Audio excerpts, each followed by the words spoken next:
Sirnoota mootii Habashaa jaarrotaa biyya qaamsaa ture keessatti carraa barnootaa afaanuma alagaa sanuu argachuu kan danda'u ijoollee qondaalotaa, firoota moototaa fi warra dirqama barachuuf eenyummaa isaanii dhoksan qofa turan. Akkasuma barachuuf eenyummaan murteessaa waan tureef hanga xumura kufaatii mootii Haayile Sillaaseetti ijoolleen Oromoo fi sabootni biyyattii hedduun barachuuf gatii baay'ee kafalaatii turan. Carraa ulfaataa sana keessatti Oromoonni muraasni hadhaa fi jibba sanyummaa dhandhamachuun baratanii bu'aa gurguddoo saba kanaaf buusuun lubbuu isaanii dabarsanii laataniitii jiru. Qabsoo baroota dheeraaf Oromoon sirnoota Habashaa faana gaggeessaa ture keessatti qabsaa'onni Oromoo tooftaalee lamatti fayyadamuun sabicha cillimii gabrummaa keessaa baasuuf wareegama qaqqaalii kafalaatii turan. Tooftaalee kana keessaa tokko tooftaa callisaa yookiin alagaa fakkaachuu fi tooftaan lammaffaan tooftaa ifaa ture.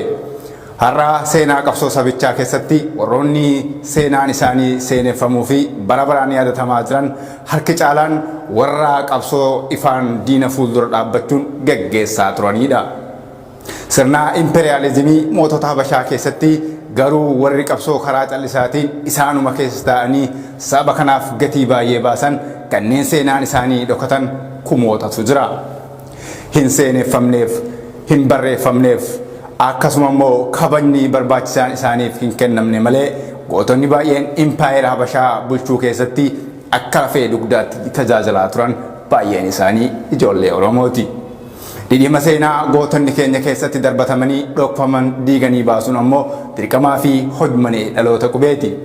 Urjiiwwan sirna impaayeraa waaroo salphinaa uwwisan obboloota lameen maatii moototaa dhalachuun hiree gaarii isaaniif uume. Leenjii waraana biyya keessaa hanga carraa barnootaa yuunivarsiitota biyyoota alaatti kanneen baratan biyyoota barnoota itti hordofaa turan keessatti carraawwan barnootaa kumoota osoo qaban qabsoo dhokataa gaggeessuuf gara biyyaatti deebi'uuf kanneen murteessan. Akkuma gara biyyaatti deebi'aniin hireen qondaalummaa olaanaan kanneen laatameef yeroo booda sodaa mootiin Haayile Sillaasee teessoo isaatiif qabuun Finfinnee irraa fageeffamanii kan ramadaman. Bakka ramadamanittis milkiiwwan ajaa'ibaa galmeessaa kanneen turan. Mooraa barnoota sadarkaa jalqabaa irraa hanga wareegamaatti utubaa qabsoo dhokataa Oromoo ta'anii qooda hin irraanfatamne obboloota bahatan. Maqaa goolii diimaa mootii Haayile Sillaaseetiin obboloota kichutti qaxara caban. Mahaandisoota qabsoo dhokataa kanneen sabichi seenaa isaanii baay'ee hin beekne waa'ee obboloota lamaanii Mangistuu Niwaayii fi Girmaamee Niwaayii seenessaa jirra. Nageenya haa dursuu hordoftoota keenya kabajamoo kun meeluu seenaati. Meeluu seenaa keenya har'aatiin miliqa seenaa fi haqaa Birgeedar Jeneraal Mangistuu Niwaayii fi Girmaamee Niwaayii akka gurraaf tolutti cuunfinee gurra isin buusna. Qophii kana qopheessuun kan isiniif dhiyeesse an Jamaal Taahiri. Gama ogummaa teeknikaaf kaameraatiin Abdii Jamaaltuun afaana ture. Hanga xumura qophii keenyaatti nu hordofaan affeerraa keenya. Qabsaa'onni lameen kun kan dhalatan maatii hundeen isaanii sanyii mootii ta'ee kan Moojjaa jedhamu beekamu irraa ture. Maatiin kun jaarraa hedduuf maatii eenyummaa isaanii dhokfachuun qabsoo callisaa gaggeessaa turan sanyii yeroo dheeraaf eegdonni mootii abbootii irree imperiyaal boodigaardii fi qondaalonni aangoo gurguddoon keessaa filamaa turanidha. Abbaan Birgeedar Jeneraal Mangistuu Niwaayii fi Girmaamee Niwaayii nama waggoota dheeraaf sirna mootii Haayile Sillaasee keessatti aangoo olaanaa qabaachaa turanidha. Akka maddoonni seenaa dhokataa seenaa Itoophiyaa yookiin immoo Itoophiyaan histirii akeekanitti alaqaan Niwaayii sirna sana keessaa waggoota dheeraaf bulchaa mana amantaa Ortodoksii kan Birbirsa Goorootti argamu kan maqaa Araadaa Gorgis jedhamuun waamamu akka bulchaa ture ni seeneffama. Yeroo sanatti seera ittiin bulmaata biyyattii tumuu fi hojii oolchuu irratti aangoo olaanaa kan qabu mana amantaa Ortodoksii waan ta'eef hooggantoonni mana amantaa Ortodoksii biyya bulchuu keessatti shoora olaanaa qabaachaatii turan. Birgeedar Jeneraal Mangistuu Niwaayii akka lakkoofsa Habashaatti bara 1916 abbaa isaa Alaqaa Niwaayii irraa handhuuraa Oromoota ganamaa Finfinnee Birbirsa Gooroo iddoo Habashoonni Araadaa Goorgis jedhanii yaamanitti dhalate. Obboleessi isaa Girmaameen immoo turtii waggoota 8 booda bara 1924tti dhalate. Sanyii warra guddaa waan ta'aniif bara mootii Haayile Sillaasee mana barumsaa banaman hundatti dursa argachuun barachuuf carrooman. Sirnoota bara aangoo abbootii irree kaabaa keessatti carraa barnootaa kan argatu ilmaan qondaalotaa akkasuma immoo abbootii aangoo, abbootii qabeenyaa fi kanneen saboota biyyattii diinagdeen xinnoo fooyyee qaban warra dirqamaan ilmaan isaanii barsiisuuf eenyummaa isaanii dhokfatan muraasa turan. Akkasuma yeroo sanatti biyyattii keessa manneen barnootaa muraasa kanneen jiran maqaa mootii abbaa irreetiin kanneen moggaafaman qofaadha. Hiree kanaan ture jajjabeewwan ilmaan Niwaay lameen carraa barnootaa argatanii saba isaanii Oromoo fi uummata Itoophiyaa bilisa baasuuf osoo dhamaanii maqaa goolii diimaa yookiin ammoo qayyi shibbiriitiin umrii dargaggummaatti sirna mootii Haayile Sillaaseetiin kan galaafataman. Birgeedar Jeneraal Mangistuu Niwaay yeroo jalqabaaf mana barumsa sadarkaa tokkoffaa Tafarii Mokonnin seenuun barnoota isaa hordofaatii ture. Akkuma mana barumsa sadarkaa tokkoffaa xumureen yeroo manni barumsa sadarkaa lammaffaa Haarootti Qadamaa Haayile Sillaasee sadarkaa lammaffaa jedhamu banametti barattoota dursa argatanii mana barumsichaa galan keessaa Birgeedar Jeneraal Mangistuu Niwaay nama hangafaa turan. Akkuma mana barumsa sadarkaa lammaffaa Qadamaa Haayile Sillaasee xumureen hiree akkaadaamii barnoota leenjii loltummaa argatee gara kolleejjii leenjii loltummaa holotaa kan baruma sana 1935 baname Gannat Xoor Timirti Beet jedhamu seenuuf hiree argate. Barri 1935 seenaa biyyattii keessatti weerara Xaaliyaaniin marsaa lammaffaa biyyattii irratti geggeessiteen kan yaadatamu yoo ta'u, akkuma xinnoo barataniin weerara Xaaliyaanii qolachuuf barattoota kutaa isaa wajjin hoogganummaa Kaapiteen Viigingtaam nama lammii biyya Iswiidin ta'een waraana Xaaliyaanii faccisiisuuf gara lafoota weerara Xaaliyaanii jalaa jiranitti duuluu eegalan. Haa ta'u malee duulli sun dirree Maacoo jedhamu irratti bitootessa 31 injifannoo Xaaliyaanotaatiin waan goolabameef gareen akkaadaamii loltummaa holotaa iddoo lamatti qoodamuuf dirqaman. Gareen tokko Raas Imruu Haayile Sillaasee wajjin gara Iluu Abbaa Boor Goreetti yoo qajeelu, gareen lammaffaan Birgeedar Jeneraal Mangistuu Niwaay immoo ajajaa Dajjaazmaach Abarraa Kaasaa jalatti hoogganamuun Xaaliyaanii gaarreen Finfinnee qabattee turte gara magaalaa Finfinnee akka hin seenne dhorkuuf gara Finfinnee deebi'uuf dirqaman.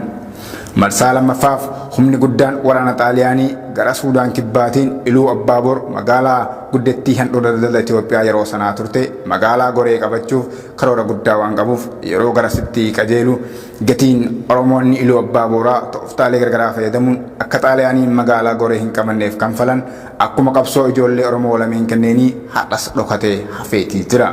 Warri gaarreen Finfinnee irraa Xaaliyaanii qorachuuf gara Finfinneetti deebi'an ammoo dubbiin akka isaan yaadan ta'uu hin dandeenye. Xaaliyaanonni Dajjaazmaach Abarraa Kaasaa gowwoomsuun harka yoo kennachiisan Birgeedar Jeneraal Mangistuu Niwaay immoo ilmi qaroo fi gootni Oromtichaa waan itti aanee dhufu waan hubateef akkuma yeroo dheeraaf eenyummaa isaa dhoksee qabsaawaa ture Haayile Maariyaam Maamoo kan Arbanyooch hoogganutti makamuun gaarreen Finfinnee keessatti riphee Xaaliyaanota hafuura itti kutaatii ture. Sadaasa 1938 gareen Arbanyooch kan Haayile Maariyaam Maamootiin hoogganamu waraana Xaaliyaanotaa waliin geggeesse irratti Haayile Maariyaam Maamoo iddoo Gorfoo yookiin Salaale jedhamutti wareegame. Seenaa imala qabsoo sabichaa keessatti akkuma namoonni hedduun eenyummaa isaanii dhokfatanii osoo sabaaf qabsaawanii wareegamanitti kanneen eenyummaa isaanii ifatti ibsachaa karaa dhoksaa ifatti qabsoon sabichaa akka quucaruuf harka mirgaa diinaa ta'anii hojjechaa turan kuma dhibbootatu ture. Akkuma Dajjaazmaach Abarraan Birgeedar Jeneraal Mangistuu Niwaay ganee diina faana Mangistuu Niwaay kiyyoo keessa galchuuf hojjechaa turetti abbaan Dajjaazmaach Abarraa Kaasaa Dajjaazmaach Haayilee Daargee kan hiddi dhiiga isaa Oromoo Tuulamaa ta'e diina faana ta'uun uummatuma keessaa dhalate Oromoota Salaalee cunqursaa fi lafaan dhuur isaanii irraa godaansisaa akka ture maddoonni seenaa ni akeeku. Ammas seenessi keenya akkuma itti fufetti jira nu faana bu'aa.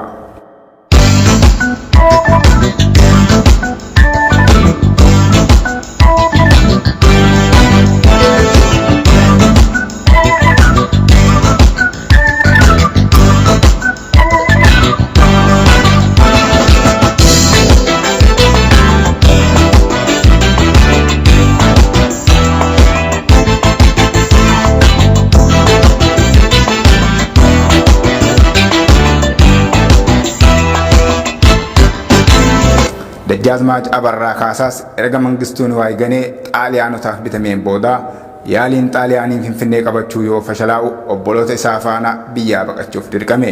Yeroo booda mootiin Haayile Sillaasee deebitee harka yoo kennatte dhiifamni siif godhama jechuun xalayaa isaaf barreesseen Dajjaazmaach Abarraa Kaasaa yeroo gara biyyaatti deebi'u mootiin Haayile Sillaasee obbolaa isaa Wasan Kaasaa wajjin gabaa walakkatti fannise. Kan nama gane ganamuun oolu akkuma jedhamu ni Birgeedar Jeneraal Mangistuu Niwaay ganee diinatti gale akkasiin birbirsa goorootti harkuma diina kalee isaa ergachaa tureen fannifamuun shiraa fi gantummaa isaa faana addunyaadhaan nagaa walitti dhaammate. Birgeedar Jeneraal Mangistuu Niwaayis gara Kaartuumitti baqachuuf dirqame. Mangistuu Niwaay ija Tafarii Mokonnin keessa waan seeneef baqatee biyyaa ba'us callisee hin teenye. Suudaan Kaartuumitti jaallan isaa kanneen akka Jeneraal Mulugeetaa Bulii, Jeneraal Amaan Hamdoo, Zawdee Gabbisaa, Jeneraal Mariid Mangashaa, Dajjaazmaach Asraatee Madiinii fi kanneen biroo wajjin barumsa loltummaa barachuu itti fufe. Yeroo booda Tafarii Mokonninis Xaaliyaanii baqatee waan biyyaa ba'eef caamsaa 1941tti Haile Sillaaseen bakka itti baqatee London irraa biyyatti yeroo deebi'u Birgeedar Jeneraal Mangistuu Niwaay fi jaallan isaas mooticha wajjin gara Finfinneetti deebi'an. Mootiin Haile Sillaasee erga biyyattiin dhiiga gootota ijoollee Oromootiin harka diinaatii baatee caamsaa 1941 gara biyyaatti erga deebi'ee booda gootummaa fi tooftaa loltummaa ilma Oromoo Jeneraal Mangistuu Niwaay sirriitti waan beekuuf hariiroo Mangistuu waliin qabu haaromsuuf dirqameeti jira. Sana boodas Mangistuu Niwaay loltuu waraana Itoophiyaa keessatti sadarkaa kolleelaa gahuun tajaajila guddaa laachaatii ture. Bara 1956 immoo iddoo Birgeedar Jeneraal Mulugeetaa Bulii bu'uun ajajaa waliigalaa eegdota mootii Commander of Imperial Bodyguard ta'uun muudameetii ture. Turtii isaa keessattis jijjiirama guddaa akka fidu barreessitoonni seenaa Itoophiyaa kanneen lammiilee Itoophiyaa fi lammiilee biyyoota birootaan hedduun ragaa bahaatii turan. Mangistuu Niwaay biyya isaa haqummaan tajaajiluu fi diina biyyarraa haa qolatu malee sirna imperializimii mootii Haile Sillaasee irratti qabsoo dhokataa inni geggeessaa ture salphaa hin turre. Jeneraal Mangistuu Niwaay icciitiidhaan yeroo hedduuf obboleessa isaa Girmaamee Niwaayii fi jaallan qabsoo isaa faana yaalii fonqolcha mootii Haile Sillaasee irratti taasisaatii ture.